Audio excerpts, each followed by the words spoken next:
Kapag nasa bahay ka ng weekends, naku, lahat talaga ng katamaran nandyan. Wala kang matapos sa paperworks. Hindi ka makapag-exercise. Tambay-tambay lang kung saan-saang parts ng bahay. But anyway, thank you sa aking kapatid na si Johnny. Marami siya binibigay sa akin. May MacBook. At thank you din doon sa system nung MacBook, no? Nilagyan niya ng Microsoft Word ba yun? Windows yata yun. Kasi di ko kasi magamit yung MacBook. Hindi ko alam, hindi ko kabisado, no?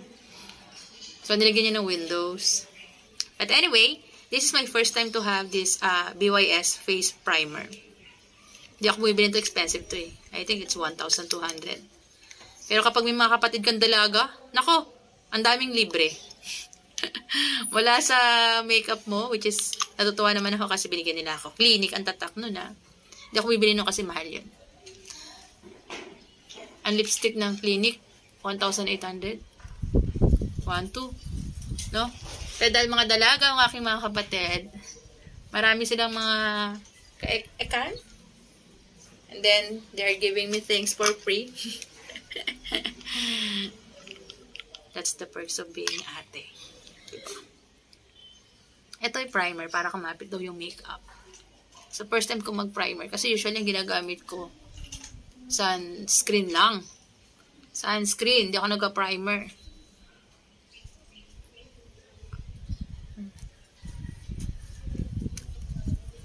Kahit magsuklay, pag nasa bahay ka, hindi mo na magagawang magsuklay. Ayan. Hindi mo na ako mag-makeup. Sinubukan ko lang siya. Cool siya sa balat. Okay naman siya.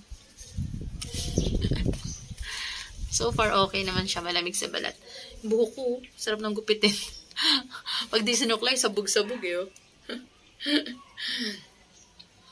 So, that's our routine, no? Every weekends, magluto. Usually, tumambay. Pero marami akong dapat gawin eh. I have so much paperworks to do. Pero hindi ko muna gagawin sa bahay. Kasi, weekends is for me time. Usually, ang me time ko, mag-exercise, magluto, kumain, matulog. Ganun yung aking me time.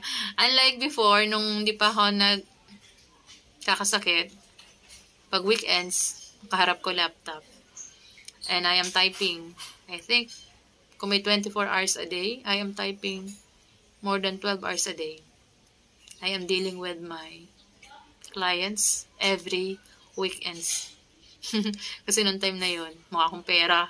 Pero ngayon, I realize something. You don't need money to be happy. Hindi mo kailangan ng pera. Kailangan mo ay mahabang tulog, saka mahabang pahinga. Ang labanan na ngayon, pahabaan ng buhay. At saka, hindi na pahabaan ng buhay. Kailangan maging masaya.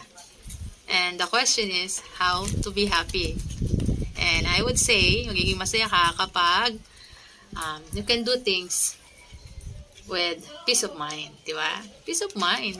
Kasi kahit anong taas ng achievements mo, whatever highs of your achievements, whatever thickness of your pocket, kapag hindi ka masaya genuinely, there's nothing to live. I mean, there's nothing to brag.